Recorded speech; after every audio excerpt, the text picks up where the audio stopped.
Assalamualaikum warahmatullahi wabarakatuh.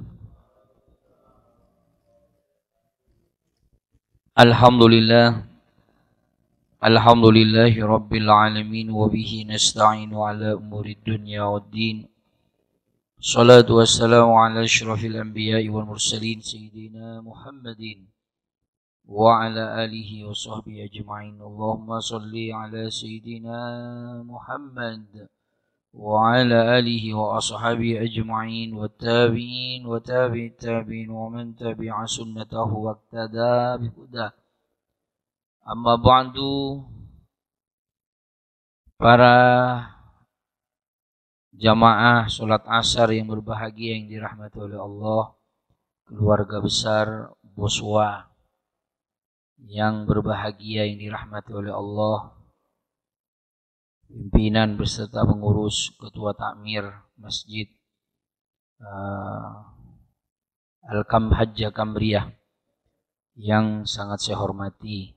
Alhamdulillah, pada sore hari ini kembali Allah mempertemukan kita di rumahnya Masjid Hajjah Kamriyah dalam keadaan sehat walafiat, dalam keadaan iman yang masih terjaga. Mudah-mudahan ibadah kita yang baru saja kita laksanakan, sholat kita, zikir kita, i'tikaf kita saat ini, mudah-mudahan semuanya diterima oleh Allah Subhanahu wa taala dan bisa dijadikan amal yang bisa kita andalkan di hadapan Allah kelak di yaumil qiyamah. Amin ya rabbal alamin. Bapak saudara sekalian yang berbahagia yang dirahmati oleh Allah, saat ini saya diberi tema yaitu caranya Allah. Bagaimana cara Allah memberi rizki kepada kita. Sebelum masuk kepada cara Allah memberi rizki kepada kita, pertama yang akan saya sampaikan bahwasanya kita saat ini berada di bulan Sya'ban. Ini perlu saya ingatkan bahwasanya kita saat ini berada di bulan Sya'ban. Bulan yang mana banyak manusia menyepelekan, melupakan bulan Sya'ban. Karena bulan yang ada di antara bulan mulia, Rajab, tengah-tengahnya Sya'ban, Ramadan. Sehingga kayak ya disepelekno lah. Padahal bulan ini dikatakan oleh Nabi, Inna Rajaba syahrullah wa Sya'ban syahri wa Ramadan syahru ummati. Rajab bulannya Allah, Sya'ban bulannya aku, kata Nabi. Ramadan bulannya umatku. Rajab sudah pergi meninggalkan kita. Semoga kita berjumpa lagi ke Rajab tahun depan dalam keadaan iman yang masih dijaga oleh Allah. Dan kita berada di bulan Sya'ban, bulannya Nabi. Kenapa dikatakan bulannya Nabi? Karena Nabi di bulan ini mendapatkan anugerah terindah, terbesar, yaitu dengan diturunkannya ayat innallaha wa malaikatahu yusholluna 'alan nabi. Ya ayyuhalladzina amanu shollu 'alaihi wa sallimu taslima. Innallah, sesungguhnya Allah, wa malaikatahu, dan malaikat-malaikatnya Allah, yusholluna 'alan nabi, bersolawat kepada Nabi. Bayangkan, yang punya dunia dan seluruh malaikatnya Allah itu bersolawat kepada Nabi. Tentu solawatnya tidak sama dengan kita ya. Cuman kita terlepas dari solawat yang di solawat kita, solatnya Allah dan solawatnya malaikat. Begitu perhatiannya sampai seperti itu. Dan itu bukan hanya sekali, itu terus menerus sampai kiamat. Yang punya dunia ya. Ini menunjukkan tingginya pangkat Nabi di hadapan Allah Subhanahu wa ta'ala. Bagaimana dengan kita yang butuh Nabi? Allah tidak butuh Nabi. Perhatiannya luar biasa. Bagaimana dengan kita yang besok di surga butuh sahabatnya Nabi? Nah ini makanya dilanjutkan, ya ayyuhalladzina amanu shollu alaihi wasallimu taslima. orang yang beriman, bersolawatlah kalian. Jadi kita yang punya iman dapat perintah khusus dari Allah. Khusus kita yang punya iman. Yang hanya Islam saja tidak dapat perintah. Yang hanya Islamnya KTP tidak dapat. Islamnya yang imannya kuat, yang punya iman, Islam dan iman, ini dapat perintah. Bersolawat kamu kepada Nabi. Nah, orang yang sudah sholat pasti solawat. Karena di dalam sholat tidak sah kalau tidak ada solawat. Pasti solawat. Ya, makanya selain di dalam sholat, ayo kita khususnya di bulan Sya'ban ini jadikan lisan kita ini basah dengan banyak solawat. Karena besok di akhirat orang yang paling dekat dengan Nabi adalah orang yang paling banyak bersolawat kepada Nabi Muhammad Sallallahu Alaihi Wasallam. Di saat banyak orang manusia ngacung, ya Rasul, saya umatnya sampean. Tapi orang yang di dunia lisannya diam-diam, Allahumma sholli ala sayyidina Muhammad, Allahumma sholli ala Muhammad. Orang ini tak usah ngaku-ngaku sudah, malah dicari sama Nabi. Orang yang tidak pernah baca sholawat perlu ngacung, Nabi saya umat sampean. Tapi orang yang di dunia sering bersolawat tidak perlu ngacung, Nabi yang nyari kepada kita. Insyaallah gitu ya. Nah pertanyaannya kita ini setiap hari setiap malam berapa kali baca sholawat? Yang jadi pertanyaan kan seperti itu. Lebih banyak dzikir sholawat apa lebih banyak dzikir tangan mencet HP? Mencet HP apa mencet tasbih? Ya kan begitu ya. Nah, sebab sekarang ini tasbih ketinggalan. Yang tidak pernah tertinggal HP. Orang jarang sekarang pakai tasbih. Mobil-mobil kacanya tok ya, spionnya yang ditasbihi. Dicantolno di kacanya itu. Orangnya tidak tasbih dah. Akhirnya mobilnya yang geleng-geleng begini. Kan iya kan? Jadi tidak ada sekarang. Orang sekarang ketinggalan tasbih tidak bingung. Tapi kalau ketinggalan HP, pulang. Bisa pulang. Kemudian kerja ke sini, nyampe sini. HP-nya ketinggalan. Insya Allah pulang. Atau nyuruh siapa? Kalau perlu Gojek. Nyuruh Gojek kan gitu. Suruh ambil di sana. Coba tasbihnya. Oh, memang mau diambil gimana? Oh, enggak punya. Enggak ada tasbih di rumah. Enggak ada tasbih belas. Gitu ya. Nah, ini makanya Masya Allah. Sangat rugi besok di akhirat orang yang waktunya tidak dipakai zikir kepada Allah. Insyaallah kita bayangkan ya, man shalla alayya sholatan sallallahu alaihi asyran. Siapa orang yang bersolawat kepadaku, kata Nabi, satu kali, Allah akan bersolawat kepada dia. Artinya bersolawat mengampuni, memberikan rahmat kepada orang itu 10 kali. 1 balasannya 10. Bayangkan. Pas kita masih malas, sudah bonusnya luar biasa ini. Bonusnya luar biasa ini. Masya Allah. Masihkah kita ini apot untuk bersolawat? Nah, solawat ini pamir tidak pamir, diterima solawat. Ini hebatnya solawat. Kalau zikir yang lain, pengen dilem, habis dah. Saya tadi malam zikir dari Allah 100.000. Ludes sudah. Pamer. Habis. Tapi solawat dipamerin, tak dipamerin, hasil. Ini hebatnya solawat. Husuk tidak husuk, solawat hasil. Zikir yang tidak perlu ada gurunya solawat. Gurunya langsung kepada Nabi. Ini hebatnya solawat. Makanya luar biasa lah solawat. Punya hajat, punya kesumpekan. Solawat ini baca. Selesai semuanya. Orang yang istiqomah solawat minimal sehari semalam 100 saja. Sehari semalam 100 saja habisnya maghrib. Duduk. Solawat itu 100 itu ya tergantung solawatnya sih.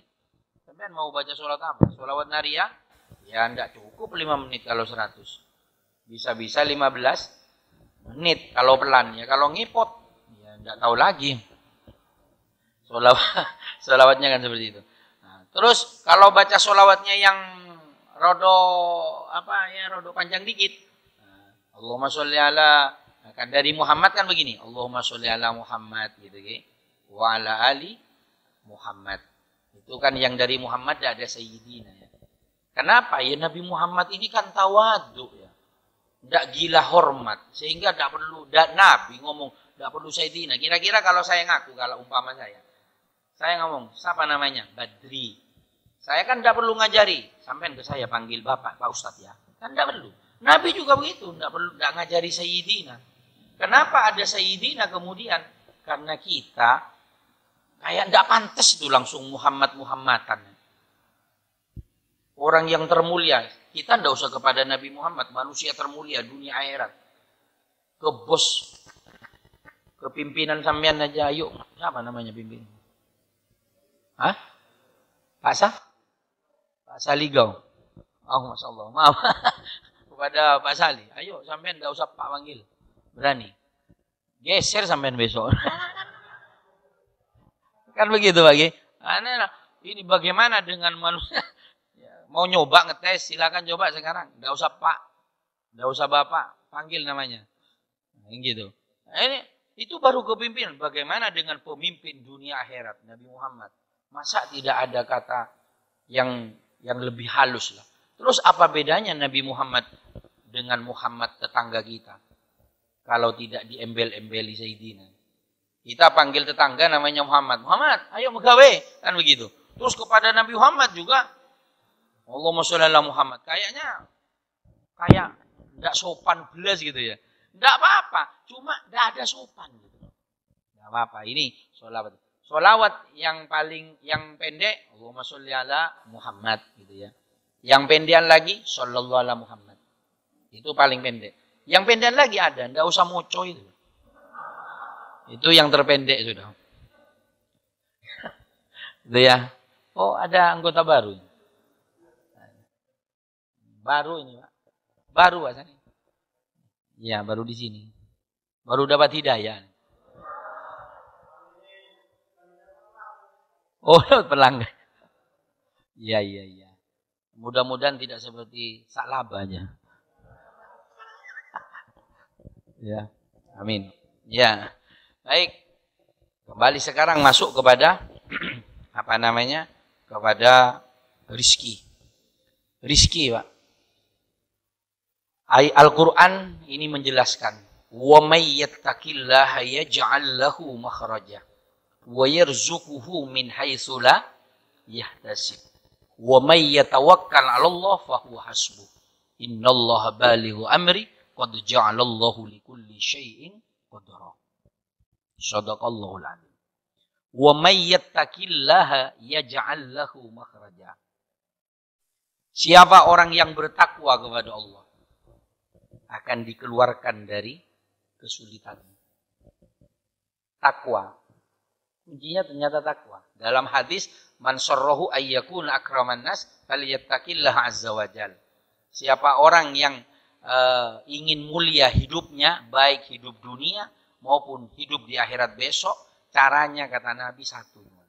Takwa kepada Allah. Mulia, dimuliakan lagi. Kan ada orang mulia tapi tidak dimuliakan. Ini mulia plus dimuliakan. Di dunia dimuliakan, manusia Allah memuliakan, apalagi manusia. Orang kalau sudah Allah yang memuliakan, manusia pasti memuliakan. Tapi yang dimuliakan oleh manusia belum tentu dimuliakan oleh Allah. Tapi orang yang bertakwa dimuliakan oleh Allah dan pasti akan dimuliakan oleh manusia. Nah, ketika itu yang ada mewarnai kehidupannya, kesulitannya akan dia keluarkan. Akan dikeluarkan oleh Allah dari kubangan sulit, dan akhirnya ketemu akan selesai. Wa yarzuquhu min haitsu la yahtasib. Rezekinya akan didatangkan dari pintu yang tidak pernah disangka-sangka. Kita kadang ini kan pikiran kita ini kalau tidak megawe pasti tidak punya rezeki kan. Padahal Allah ini tidak ngasih pekerjaan, ngasih rezeki. Jadi dari proses takwa ini rezeki akan Allah hadiahkan kepada kita. Lewatnya ini macam-macam. Jalannya Allah memberi rezeki ini macam-macam. Karena ada manusia yang kelasnya harus bekerja. Ada yang bekerja keras tapi rezekinya sedikit.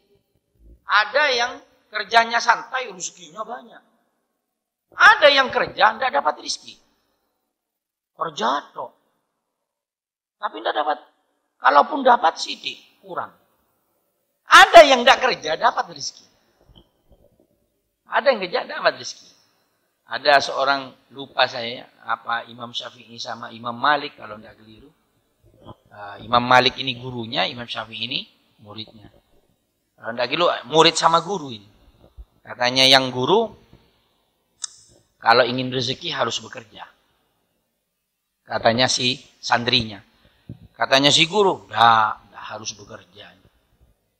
Akhirnya, ayo sama-sama buktikan. Akhirnya si murid ini keluar kerja. Akhirnya dapat makanan. Dari kerjanya dia dapat upah dan dapat makanan, dapat anggur. Akhirnya datang ke rumah gurunya. Menunjukkan. Ini guru, saya dapat ini.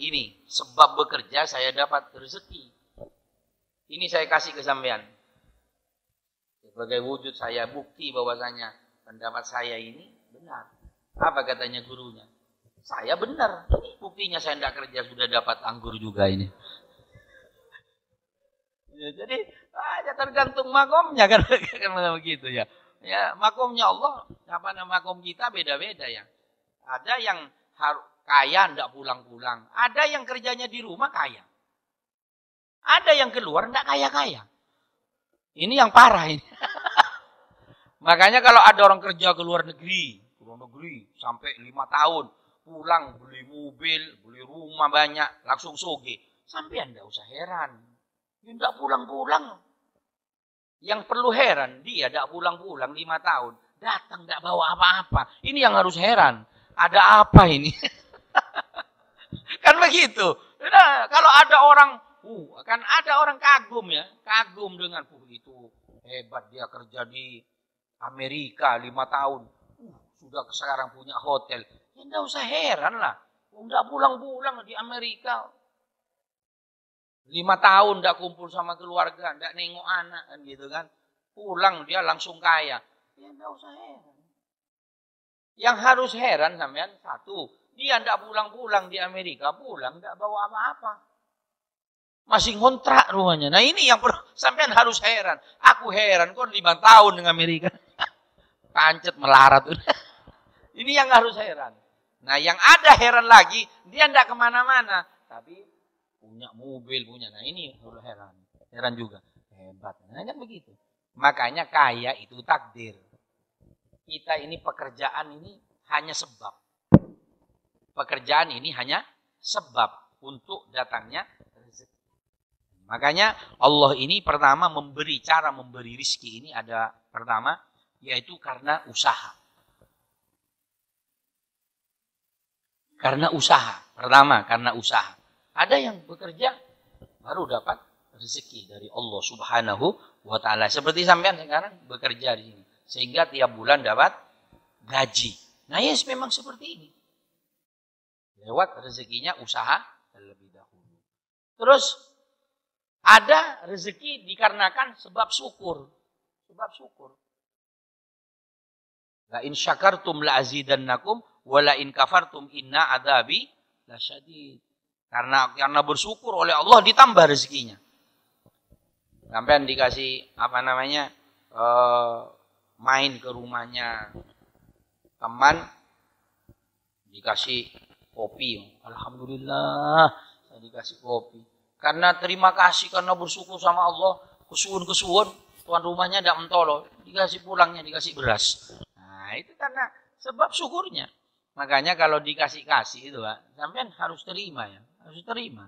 Jangan ditolak ya. Tidak boleh nolak rezeki ini, tidak boleh. Tidak boleh. Walaupun siapa yang ngasih, jangan ditolak. Kalau ada orang kan, makanya para orang-orang soleh itu, para kiai, para ustadz, itu dikasih apa yang pasti diterima. Perkara tidak mau, kasih orang setelah orangnya tidak ada. Jangan ditolak. Ini dikasih, begini-begini sampai sudah. Saya itu memang tidak apa-apa, tapi betapa kecewanya hatinya orang yang ingin memuliakan dirinya. Dia kepengin memberikan sesuatu yang bagus, yang luar biasa lah, sesuai dengan kemampuannya. Tapi kita tolak dengan mentah-mentah begini. Betapa sakitnya hatinya, betapa kecewa hatinya ketika ditolak. Terima. Terima, Pak. Tidak boleh kita ini menolak rezeki. Terima. Perkara tidak mau sampean. Nanti pulang, kasih siapa? Misalkan bau, buang di luar. Jangan di depannya orang itu. Itu akan lebih terhormat bagi kita. Gitu ya. Ini rezeki karena bersyukur ya. Bersyukur. Terus Allah memberi rezeki dengan cara yang tidak terduga-duga. Ya, dengan takwanya tadi. Umayyattaqillaha jallahu mahraja itu. Karena sebab ibadahnya bagus, rezekinya datang. Rezekinya datang. Kan banyak para kiai itu tidak kemana-mana ya. Cuman ngerawat santri di rumahnya. Ya ada saja. Ada saja rezekinya ya. Malah kita ini kalah rezekinya. Dia Mekah. Saya perhatikan, Mekah dari mana? Gitu kan? Yang kerja ini tidak nyampe-nyampe ke Mekah ya. Datang ke bank kira ini nyetor, ada taunya nyetor utang ya. Gitu kan? Ada orang yang tidak kerja, ibadahnya bagus, tidak pernah nyetor ke bank, berangkat ke Mekah. Begini caranya Allah memberi rezeki. Dari pintu yang tidak pernah disangka-sangka. Makanya sampean tidak usah heran. Biasanya orang kan begini. Saya punya teman dulu kerjanya bank mingguan. Bank mingguan. Bank mingguan ini kan besar hasilnya ya. Tapi kan haram ya. Kan haram. Riba. Akhirnya dia ini antara sadar ingin berhenti dengan kebutuhan dan tergiurnya dengan penghasilannya yang 1 bulan sekian juta. Ya bingung, bimbang dia. Kalau leben saya mau gawe opo. Eman-eman tiap bulan penghasilannya tidak kurang 10 juta. 10 juta. Tapi kalau tidak berhenti, saya, istri saya, anak saya dikasih makan haram. Perang batin dari orang itu. Akhirnya minta nasihat. Akhirnya saya bilang orang yang berani meninggalkan sesuatu yang jelek pasti akan diganti sesuatu yang terbaik oleh Allah. Orang yang berani meninggalkan yang jelek pasti gantinya akan lebih bagus. Mungkin dari segi nilai mungkin kalah ini sama yang haram itu tadi. Yang haram mungkin 10 juta sebulan. Tapi yang halal ini mungkin cuma 3 juta. Tapi nilai tentramnya, nilai kebahagiaannya, nilai keberkahannya ini ada yang di 3 juta. Yang tadi di sini penuh dengan kesumpekan, sumpek terus. Dikit-dikit yang ini, dikit-dikit yang ini, ada saja. Pokoknya kalau tidak halal ini ada saja ya. Ada saja imbasnya. Ya, makanya orang Islam ini tidak perlu sudah khawatir dengan rezeki. Jangan khawatir sudah. Orang yang sholatnya bagus tidak perlu khawatir. Tidak perlu khawatir.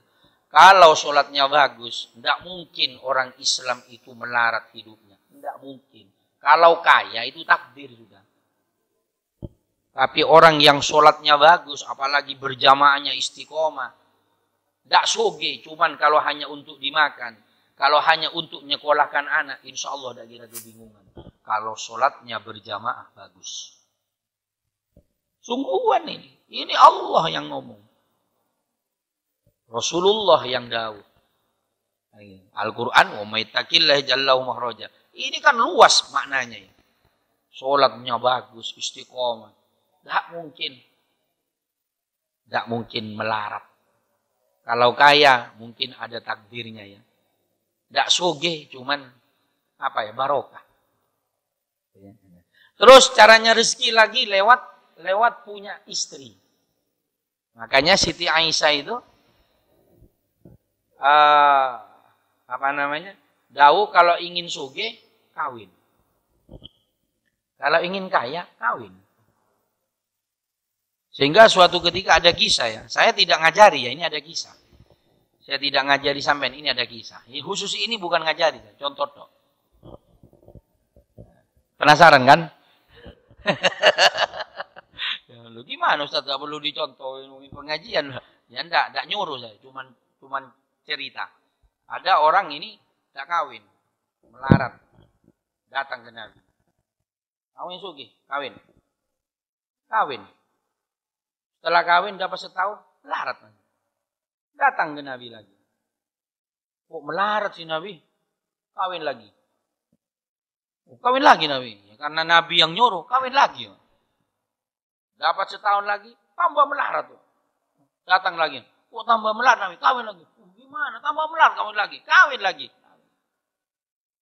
Dapat 3, terakhir ke-4. Kawin lagi. Dapat rondo kaya, langsung kaya.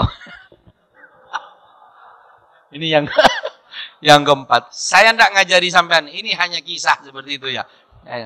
Ini bisa masuk TV. Ya. Ya, kan gitu. Jadi kawin ini, sebab kawin ini ada rezeki dari Allah. Karena apa? Ketika kawin ini rezekinya orang dua jadi satu. Ketika punya anak juga ini rezeki. Orang jangankan punya anak, mimpi pun dapat anak aja itu isyarat rezeki. Apalagi memang punya anak. Masya Allah. Makanya ternyata orang soleh dulu, orang guru-guru dulu kan ngomong, banyak anak, banyak rezeki. Karena tidak mungkin dia dikasih anak kalau tidak dengan rezekinya oleh Allah. Sama seperti kita nitip anak. Kan langsung kita nitip, berani ngasih sangunya. Nih kali beli-beli anak saya. Nih buat kamu juga. Kan begitu. Allah juga begitu. Nyuruhkan ngasih anak kepada kita, itu dengan rezekinya sudah. Dengan rezekinya. Tidak mungkin dia ada bawa rezeki.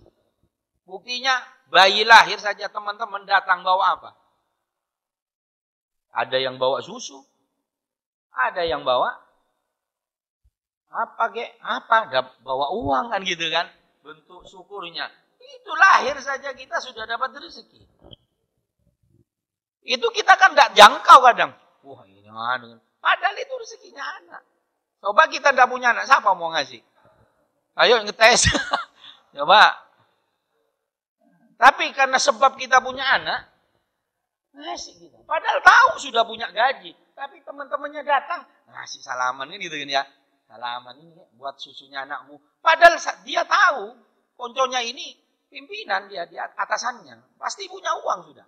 Tapi kenapa kita ngasih? Ya karena rezekinya anaknya tadi. Itu tidak kita sadari. Anak membawa rezeki. Istri, ayo kalau kawin, ayo. Kalau kawin, pernikahan. Sampai tidak ngamplop lah. Hah? Kan pasti ngamplop. Padahal pimpinannya yang kawin.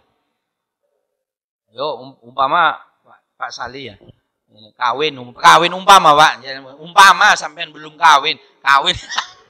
Ayo, anak buah ini kira-kira walaupun pimpinan salaman tok, tidak yakin ya. Pasti minimal naruh di kotaknya. Tidak ada kotaknya, pasti salaman. Apa beliau tidak punya uang? Tapi kan bentuk gara-gara punya istri. Coba ada punya istri, siapa mau ngasih uang sudah sugih? Rezeki. Karena sebab istri, karena sebab anak, ini rezeki. Inilah caranya Allah memberikan rezeki kepada manusia. Ada yang dengan caranya melarat, ada yang dengan caranya yang enak kerjanya, ada yang ya kerja biasa, rezekinya besar. Seperti itu. Ada yang tidak kemana-mana, ada, tergantung makomnya sudah. Tergantung makomnya. Jadi makanya kita tidak perlu bingung dengan rezeki. Selama kita ini ibadah yang bagus, yakinlah rezeki kita pasti akan digampangkan oleh Allah Subhanahu wa ta'ala. Tapi ketika kita ini tidak beribadah kepada Allah, ketika kita tidak beribadah kepada Allah, rezeki ini ada tetap. Allah ini ngasih rezeki bukan hanya kepada orang yang beriman, orang kafir. Bahkan orang yang kafir ini malah lebih besar daripada orang yang Islam. Jadi rezeki ini dikasih kepada siapa saja oleh Allah. cuman nilai keberkahannya ini. Makanya banyak orang kan, pernah saya sampaikan kalau tidak keliru, orang ngomong begini, itu dak sholat, mobilnya 6 ya, Pajero ono, Alphard ono, pickup ono, truk ono, kan gitu kan, itu ndak sholat, tapi sugih. Itu yang sholat, mulai dulu, Supra ya.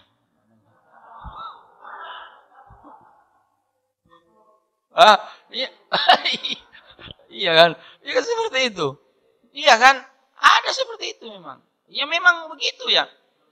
Omongan seperti itu Bapak, omongan seperti itu bukan hanya sekarang, mulai dulu sudah ada, sehingga Allah menurunkan Al-Quran seperti itu ceritanya. Falamma nasu ma dzukiru bihi fatahna alaihim abwaaba kulli syai'in hatta idza farihu bima utu akhadnahum baghtatan fa idzahum mublisun, katanya Allah. Allah yang ngomongin. Jadi ada siapa orang yang dikasih peringatan oleh Allah, tetap disuruh sholat nggak mau sholat, suruh Jumatan nggak mau Jumatan, disuruh puasa Ramadan sehari, hari penghormatan tok, tarawih malam pertama tok, penghormatan ini. Tradisi. Habis itu wassalam sudah. Kapan datang lagi? Lebaran. Kok ketemu? Songkoknya miring. Songkoknya miring. Kan gitu ya. Nah itu. Ini ternyata apa? Dia lebih sukses daripada yang bagus. Apa katanya Allah? Orang yang sebetulnya tidak mau disuruh sholat, tidak mau disuruh Jumatan, tidak mau disuruh puasa, tidak mau.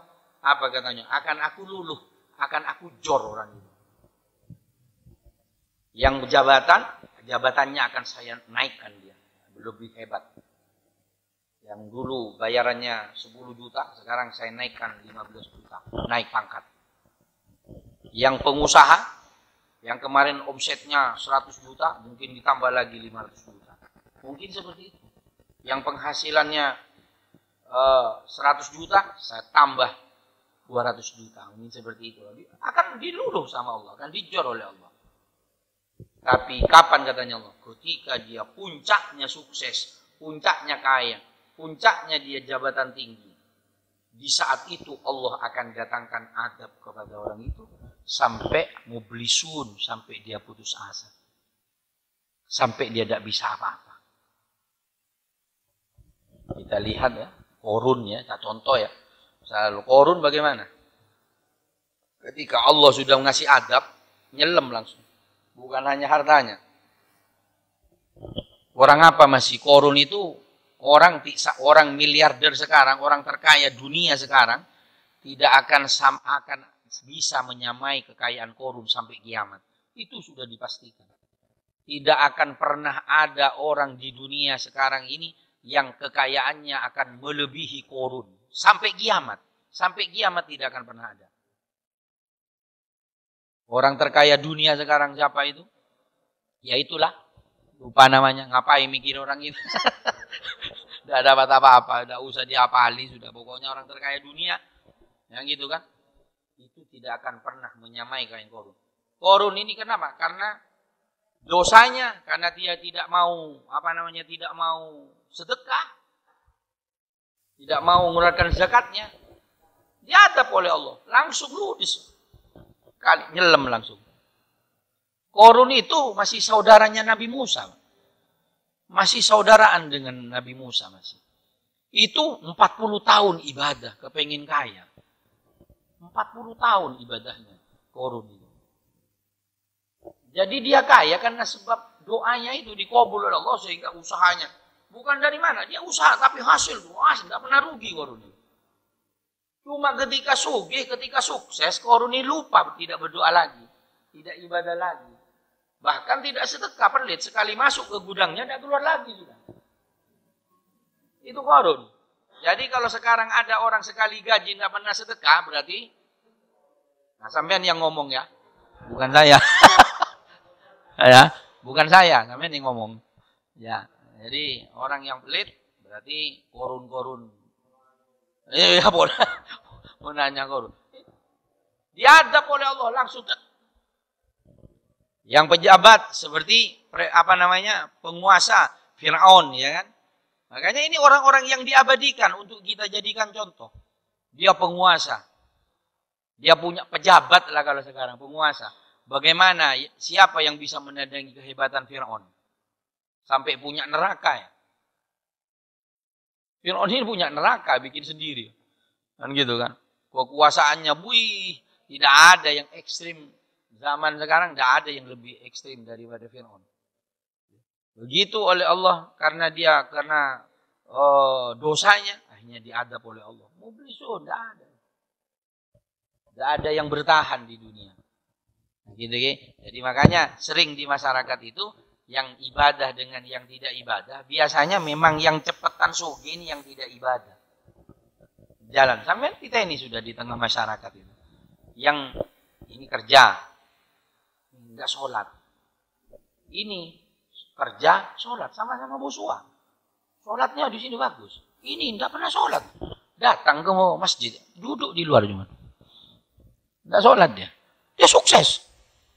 Sukses. Punya sewaan ini, punya kos-kosan, apa segala macam di luar. Mobilnya 3. Ini yang hanya kerja sholatnya bagus. Dan hanya punya sepeda motor. Di mana terus letak perbedaannya ini? Orang yang sholat dengan yang tidak sholat. Di endingnya nanti. Di endingnya. Umpama sinetron, endingnya ya. Jadi seperti itu. Apa bagaimana? Biasanya harta yang didapat dengan tidak ibadah kepada Allah.